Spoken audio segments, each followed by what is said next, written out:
Andelatte raconte. Christophe Andelatte. Je vous raconte un crime qui se déroule sous Napoléon III. Une affaire donc du milieu du 19e siècle. L'affaire Dumollard. Martin Dumollard. Un tueur en série qui tuait des bonnes pour les dépouiller de leurs vêtements. Quand les gendarmes impériaux entrent dans sa maison, ils y trouvent 646 vêtements différents. C'est une histoire que je suis capable de vous raconter en détail, vous verrez, grâce au travail formidable d'un passeur de mémoire de la région lyonnaise qui s'appelle Rémi Cuisine et qui a publié en 2008 aux éditions La Taillanderie Dumollard, l'assassin des bonnes. La réalisation est signée Céline Lebras. Europe 1, Christophe Andelatte. Je vous emmène à l'hiver 1855 dans la forêt de Montaverne, dans l'Ain. On est en fin d'après-midi, la nuit commence à tomber, et 4 chasseurs, fusil en main, battent la campagne. Ils arrivent à l'étang de Chevreau, et là l'un d'entre eux se met à hurler. « Oh nom de Dieu! Là! Là, venez voir! Venez voir !» Dans l'herbe, un corps de femme, jeune, nu, dans un bain de sang. « Tu l'as connu, toi? Moi, ça me dit rien. » « Oh ben non, c'est pas quelqu'un de par chez nous, ça c'est sûr. »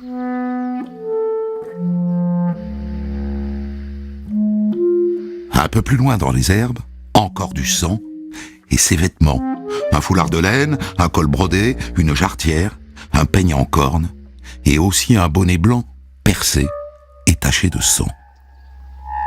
Les 4 courent prévenir le maire, qui lui-même fait prévenir le procureur impérial en personne.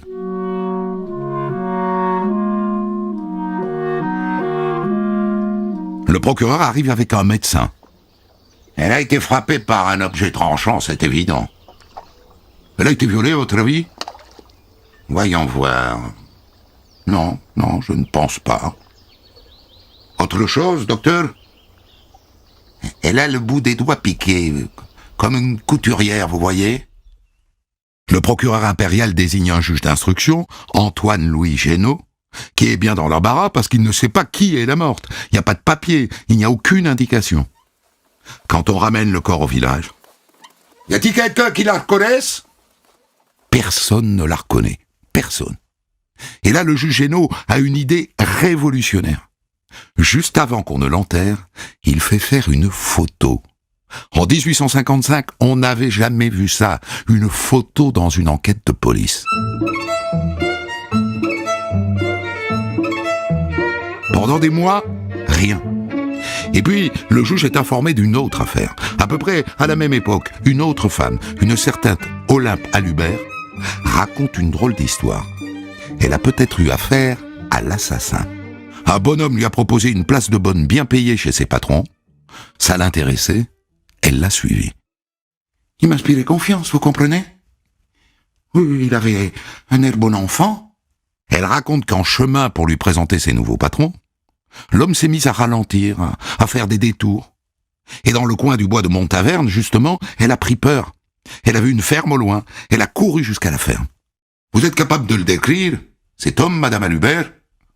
Dans les 45-50 ans? La figure est assez laide, hein? Avec la lèvre fendue, boursouflée. Habillé comment? Une blouse bleue, un peu passée. Un pantalon de velours, noir, râpé. Un drôle de chapeau de feutre et des gros souliers ronds.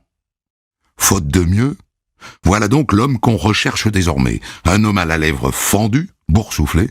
Et ça, c'est pas banal. Ça doit se retrouver. Le garde champêtre de Tramois en connaît un. Un certain Jacques Verger. Il a le bon âge, la cinquantaine.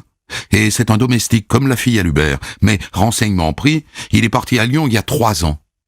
Il a dû revenir. C'est sûr. C'est lui qui a fait le coup.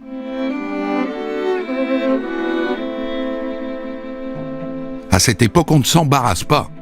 Et donc, au printemps 1856, on va l'arrêter à Lyon. Et on l'inculpe d'assassinat et on le jette en prison, malgré ses dénégations. Mais c'est pas moi! Je suis innocent! J'étais à Lyon en février 55. Je suis pas revenu dans l'Inde depuis 2 ans. Il a beau gueuler comme un veau, Il a la lèvre fendue. Ouais, ça lui.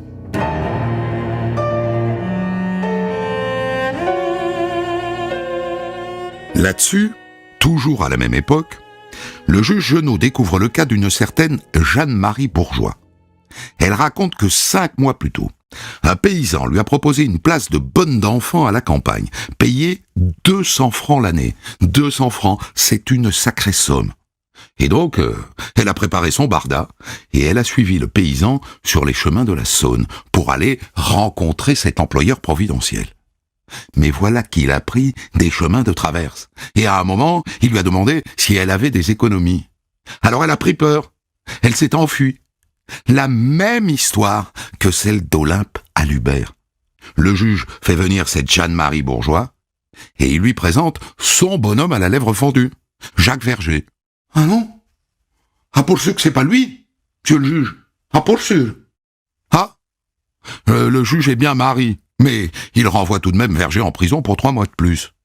Et puis finalement, on vérifie son alibi. Il était bien à Lyon en février 1855. Ça n'est pas lui. Et il peut remercier la brave Jeanne-Marie Bourgeois, parce que sans elle, allez savoir s'il n'aurait pas été guillotiné.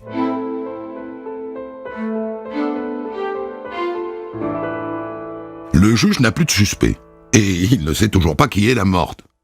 Jusqu'à ce que des parents viennent déclarer au maire de leur village la disparition de leur fille.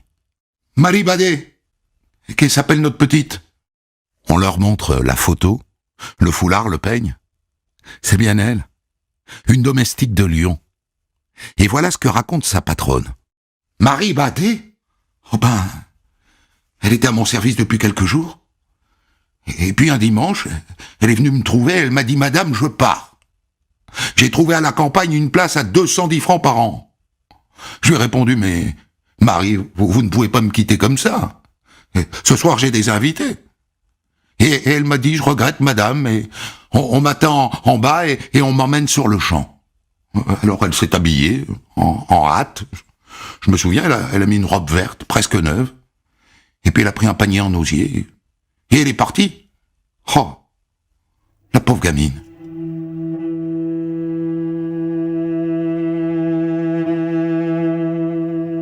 On a retrouvé son cadavre dans le bois de Montaverne, le soir même. Et donc maintenant, la morte a un nom, Marie Badet. Mais elle n'a toujours pas d'assassin. Et on se dit qu'on ne le retrouvera jamais, ce type-là. Et donc en juillet 1856, la chambre du conseil des tribunaux de Trévoux classe le dossier Marie Badet, enterrée, au suivant.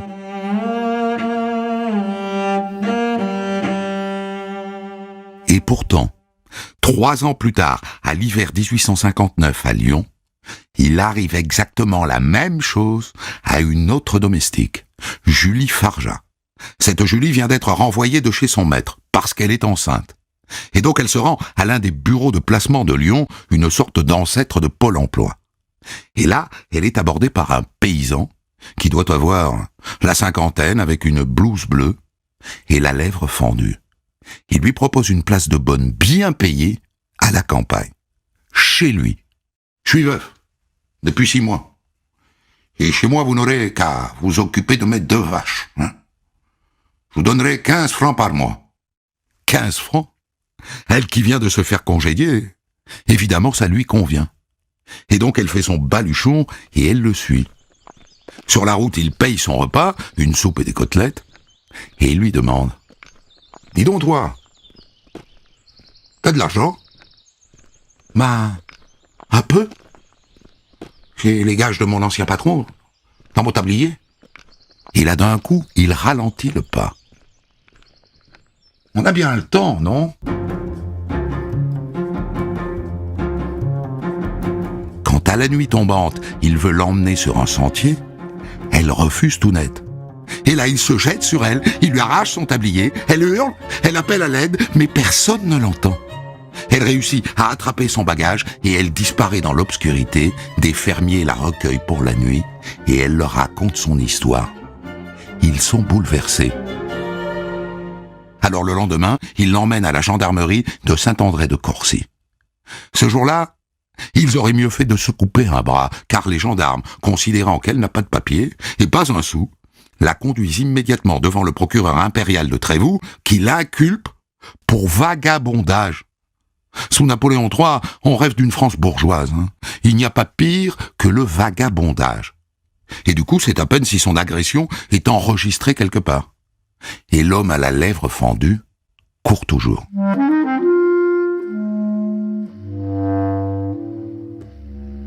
Au printemps 1860, même genre d'histoire, avec une Louise Michel. Un homme à la lèvre fendue l'entraîne dans un bois et tente de la détrousser. Elle s'échappe, elle va trouver la police, mais rien, pas de suite. Au revoir, mademoiselle. Sauf que les deux fermiers qui avaient recueilli Julie un an plus tôt sont mis au courant de cette nouvelle affaire, et donc ils vont voir les gendarmes et ils insistent. Et les gendarmes, finalement, écrivent un rapport et l'envoient au juge Génaud. Génaud fait venir la victime, et il lui montre un vagabond qu'il a sous la main, un sieur Audria. « Oh, ben c'est pas lui, monsieur le juge. Vous êtes sûr? Enfin, vous voyez bien, monsieur le juge. Cet homme-là a une lèvre qui est nette, hein? Elle est pas fendue. Et puis, il est plus vieux que l'autre. Il n'a pas la même taille non plus, ni la même corpulence. » Le juge trouve ça fâcheux. « Bien. Au revoir, mademoiselle. Portez-vous bien. » Et encore une fois, il ne va pas plus loin.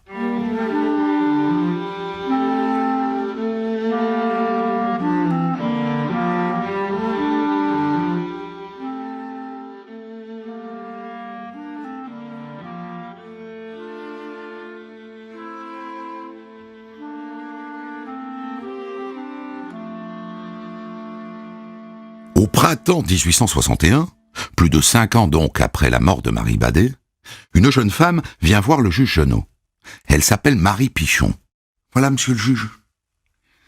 C'était en mai à Lyon, sur le pont de la Guillotière.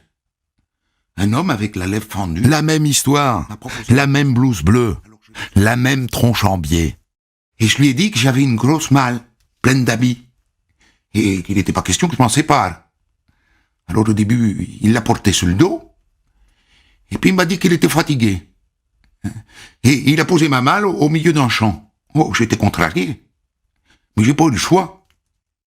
La nuit est tombée, et là Marie a eu comme un mauvais pressentiment, surtout quand, dans l'obscurité, elle l'a vu chercher une pierre bien lourde, et ensuite essayer de déterrer un piquet de vigne. Là j'ai voulu m'enfuir, monsieur le juge. Il a sorti de sa blouse un lasso, hein. Il a tenté de m'attraper au lasso, comme s'il attrapait un cheval ou une chèvre.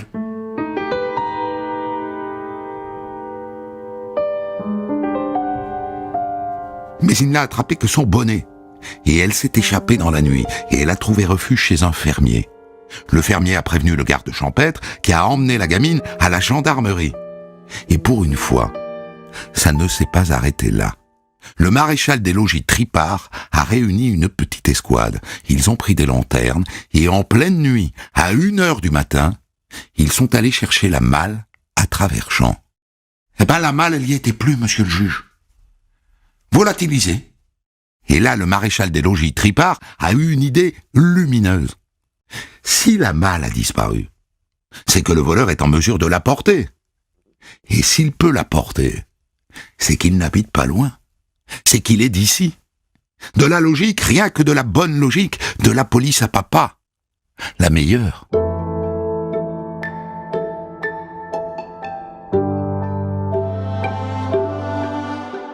Presque 6 ans après le meurtre de Marie Badet, le juge Genot lance un mandat d'arrêt. La jeune Marie Pichon a donné une description précise. On recherche maintenant un homme de 50 ans, 1m70 environ, cheveux bruns et lisses, front couvert, yeux noirs vifs et foncés, barbe noire, teint basané, signe particulier, la lèvre supérieure grosse, double et saillante, et une légère cicatrice sous le nez, et puis le dos voûté et de gros doigts. L'enquête de terrain est confiée à un garde champêtre qui s'en va donc courir la campagne en interrogeant les gens du coin. Et un jour, il s'arrête dans un cabaret de Dagneux, à 30 km de Lyon, sur la route d'Oyonnax. Alors, bon, je cherche un homme de la cinquantaine, qui aurait la lèvre supérieure fendue, hein, saillante, le dos voûté, La barbe noire, basanée, ça vous dit quelque chose? La lèvre fendue, vous dites? Voûtée et basanée? J'en connais un, qui habite pas loin. Ah bon? Et vous avez un nom? Il s'appelle Martin Dumolard.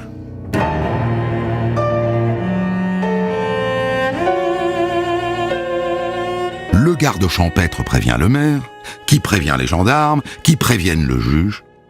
Et le 2 juin 1861, les gendarmes arrivent chez Martin Dumolard pour l'arrêter. Il n'oppose aucune résistance.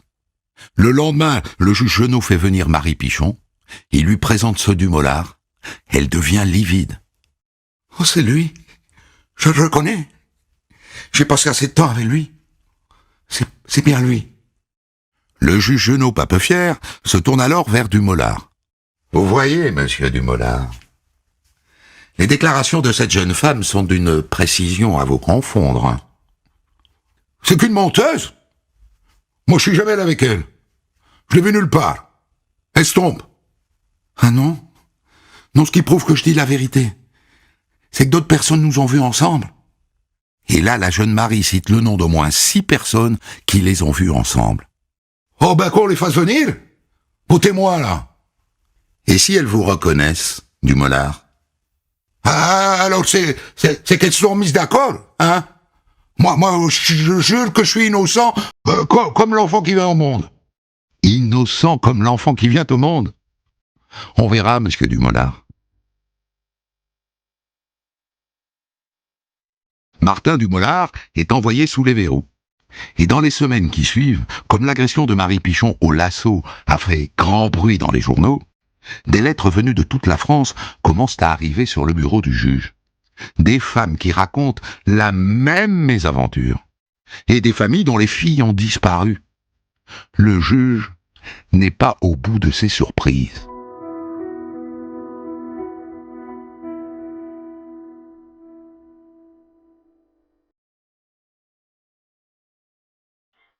Le lendemain de son arrestation, le juge Genot organise une perquisition chez Dumolard, à Dagneux, donc à 30 km de Lyon. Une vieille bâtisse massive et rustique. Il y a là le juge de paix du canton, son greffier, le maréchal des logis Tripart, 2 autres gendarmes, le maire, le garde champêtre de Dagneux et aussi Marie Pichon, au cas où on retrouverait le contenu de sa malle.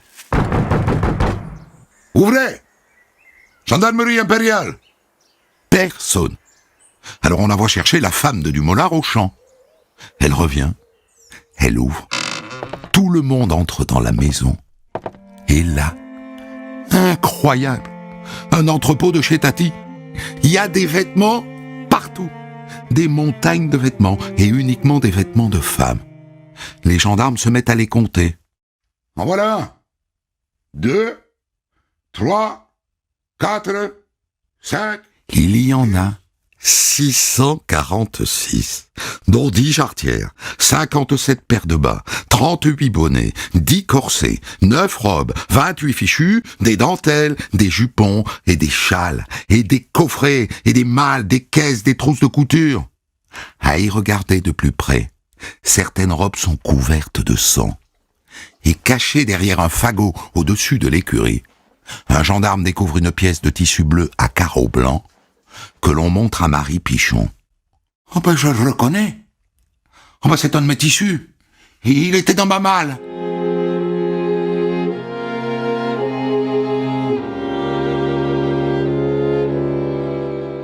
Le juge Genot se fait amener Martin Dumolard à son cabinet. « Alors, monsieur Dumolard, comment expliquez-vous tous ces vêtements de femme que l'on trouve chez vous? » Monsieur Dumolard, je vous écoute. Je sais pas, moi. Il y en a que j'ai acheté à la foire, puis d'autres que j'ai trouvés. Je sais plus trop, hein. Le juge fait aussi arrêter sa femme, Anne-Marie. Dites-moi, madame, d'où viennent ces habits? Oh ben c'est pas bien. Mon mari les a sans doute achetés. Vous savez, madame, à ce rythme-là, ce qui vous attend, c'est la guillotine, hein. Tandis que si vous parlez, vous sauvez votre tête. Ah bon? Je peux dire des choses alors? Je peux dire que mon Martin, l'autre jour, il est rentré avec une malle.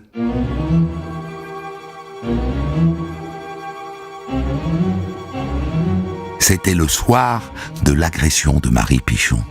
Elle dit qu'il est allé brûler son contenu dans le bois des Rouillonnes. Alors le juge ordonne qu'on fouille le bois et qu'on creuse. Et on retrouve tout le contenu de la malle de Marie Pichon. Mais c'est pas tout. Parmi les vêtements accumulés dans sa maison, on retrouve une robe verte et un tablier noir que les parents Badet reconnaissent tout de suite. Ils appartenaient à Marie Badet, retrouvée morte en 1855. Le juge fait venir toutes les servantes qui ont été agressées et volées, et toutes retrouvent un peu de leur garde-robe. Et toutes reconnaissent Dumollard. Et elle alors, la femme Dumollard, Anne-Marie, qu'est-ce qu'elle sait de tout ça? Le juge la fait revenir dans son cabinet. Vous nous cachez la vérité, madame. Hein? Alors que vous savez tout. Elle a dû faire le calcul, garder le silence plus longtemps ne lui apportera rien qui vaille. Oh ben oui, je vais vous dire ce que je sais. Il y a à peu près 4 ans de ça, mon mari il est revenu en pleine nuit. Il tenait une montre en argent. Et aussi des vêtements pleins de sang. Qu'est-ce que t'as donc fait, je lui ai demandé. Il m'a dit, j'ai tué la fille. Au bois de Montmain, qu'il m'a dit. Il m'a dit, j'y retourne l'enterrer. Et puis il est reparti. Et puis même chose au début de cette année, il rentre encore au milieu de la nuit. Cette fois, il a pris des boucles d'oreilles en or. Et un châle, et une robe, une chemise de nuit, une autre harde de femme. Je crois bien qu'il y avait des taches de sang aussi. Je lui demande ce que c'est, il me dit, j'ai tué une fille au bois des communes. Et il est ressorti pour l'enterrer. Et donc 3 jours après, une petite troupe emmenée par le juge Genot se rend au bois de Montmain. On déterre un premier cadavre, on ne saura jamais qui c'est, on l'appellera l'inconnu du bois de Montmain. Le lendemain, rendez-vous au bois des communes. C'est trop grand, on ne le trouve pas. Et là, Dumollard lâche. Moi, je connais où qu'il est le corps, hein. Je peux vous y conduire. Un aveu. Et là, il montre un endroit, on creuse, et on sort le corps d'une femme nue, en bon état de conservation, Marie-Eulalie Busseau, portée disparue depuis février 1861. Elle a été violée, assommée et enterrée vivante. Le juge Genot boucle son instruction. On attend maintenant le procès du tueur de Beaune.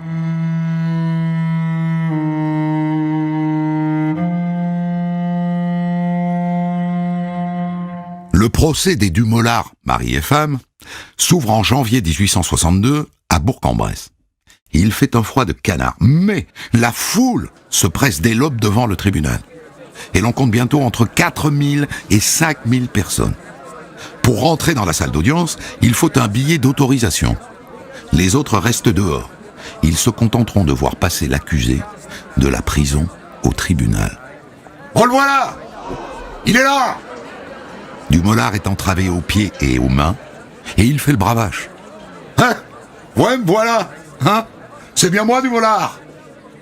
Les journaux de l'époque croquent le portrait d'un paysan au visage cuivré, avec la lèvre boursouflée, les cheveux bruns plaqués en franges et un collier de barbe qui lui donne un air d'homme des cavernes. Tout en reconnaissant que ses yeux bleus lui donnent un air débonnaire.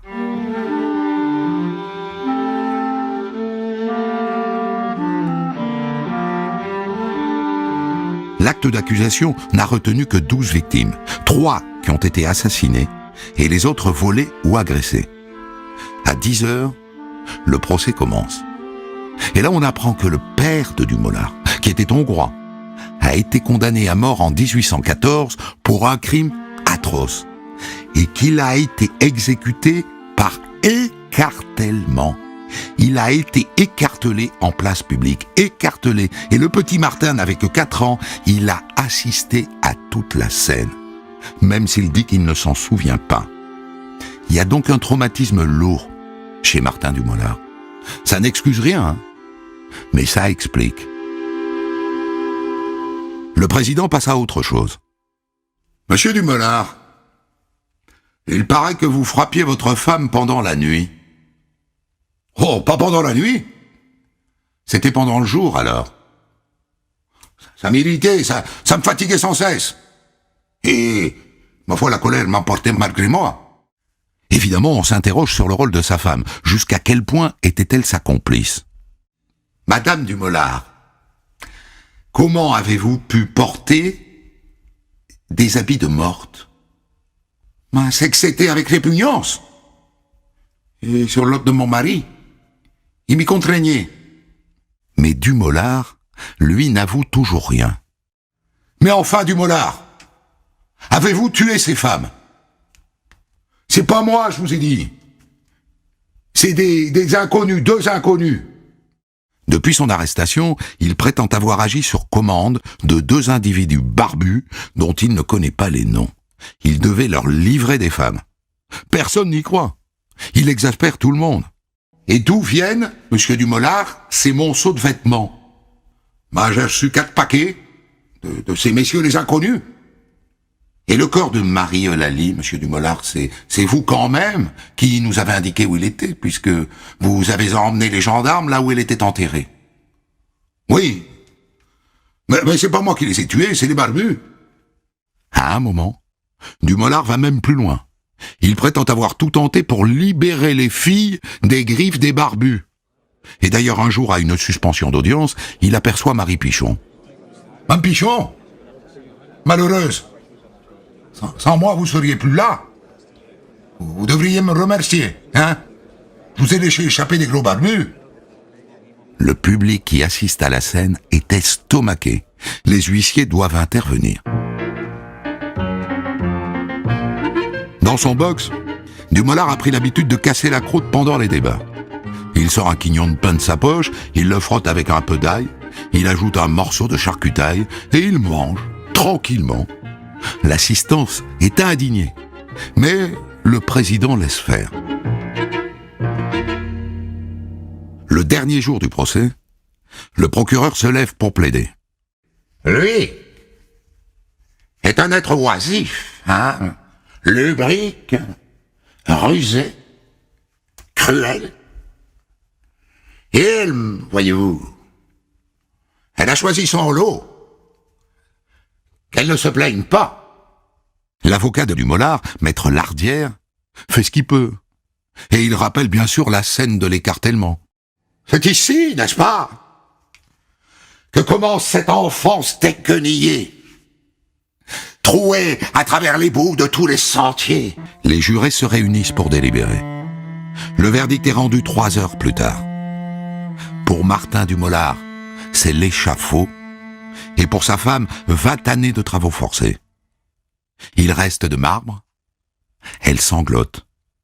Et quand on lui apprend qu'il sera guillotiné, il dit « Oh, j'aime toujours mieux ça que d'être comme mon père, écartelé sur une roue en étant tiré dans tous les sens par des chevaux. » Le 8 mars 1862, au petit matin, une foule immense attend Dumolard sur la place de Montluel. Le curé s'avance vers lui. « Courage, mon fils, hein? Vous allez dîner avec les anges au banquet éternel. Passez donc devant moi, monsieur le curé. Vous ferez mettre le couvert. » Quand le couperet tombe, la foule exulte, et c'en est fini du tueur des bonnes.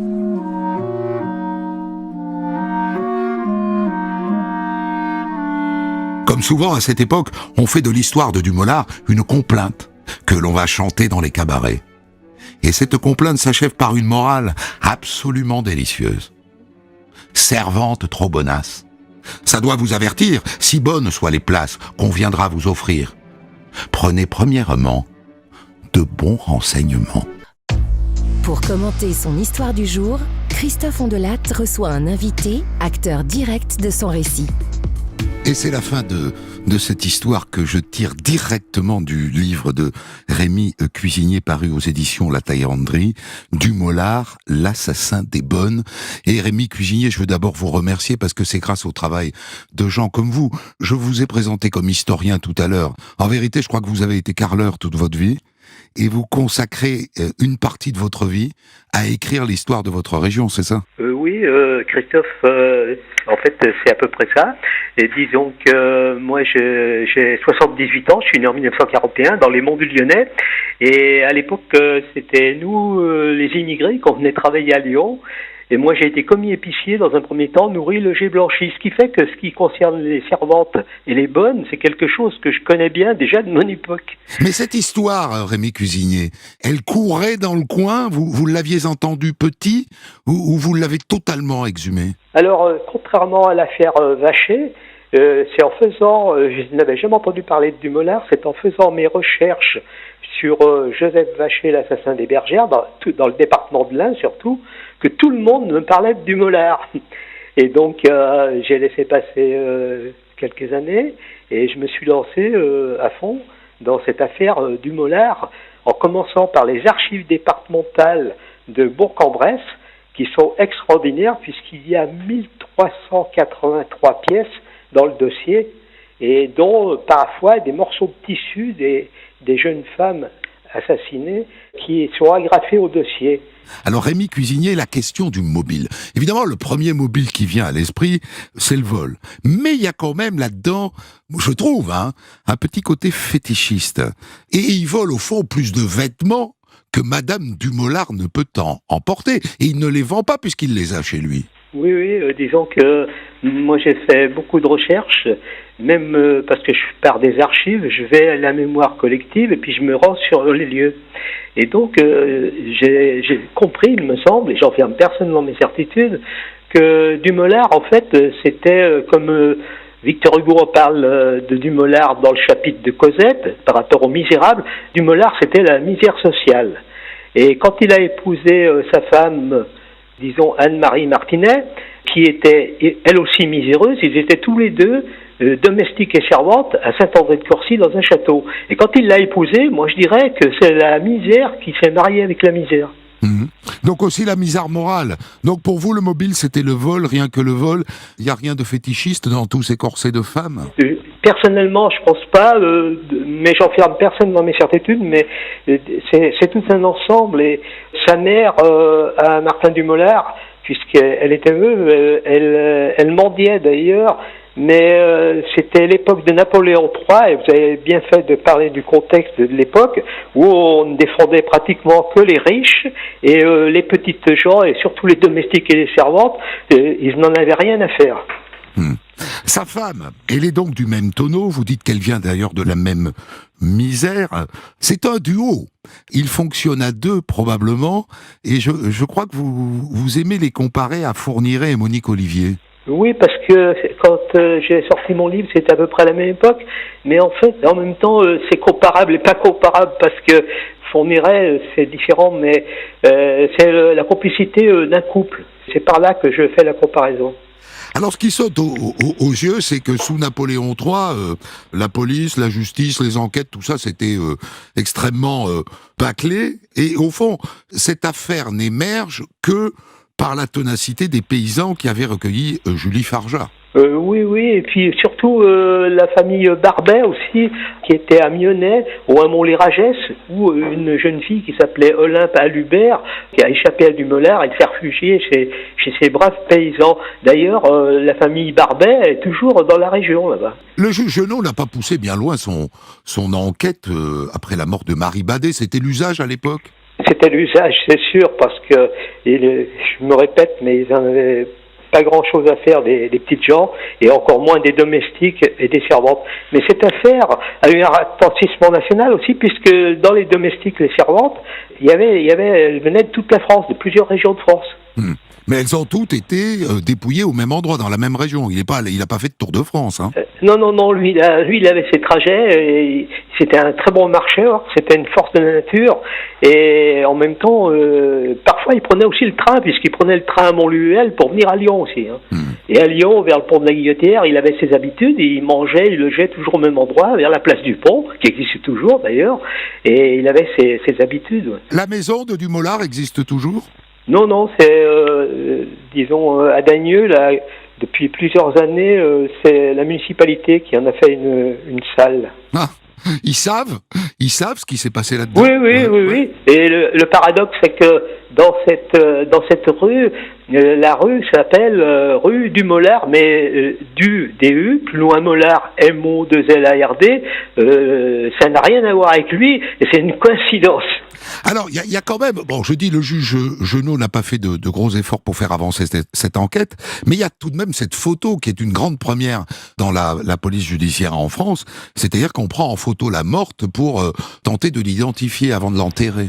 Ah ben pour moi, c'est extraordinaire. Je crois que même tous ceux qui sont les spécialistes dans les enquêtes policières ou la magistrature, ils sont épatés parce que c'était certainement une des premières fois, peut-être la première fois.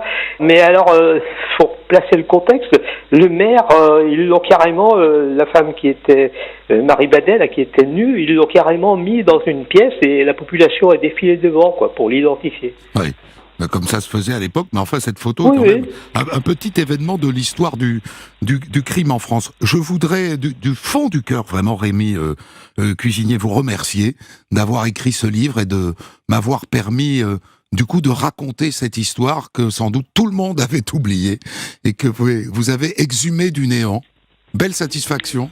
Je vous remercie aussi, Christophe, parce que grâce à vos émissions, et depuis fort longtemps même à la télé, je peux vous dire que personnellement, moi je vous apprécie et je suis pas le seul, parce que vous êtes quelqu'un qui fait ça avec passion, sincérité et avec professionnalisme.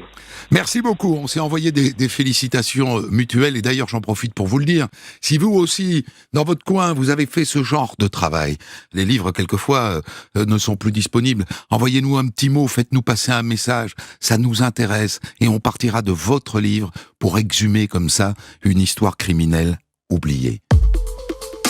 Des centaines d'histoires disponibles sur vos plateformes d'écoute et sur europe1.fr.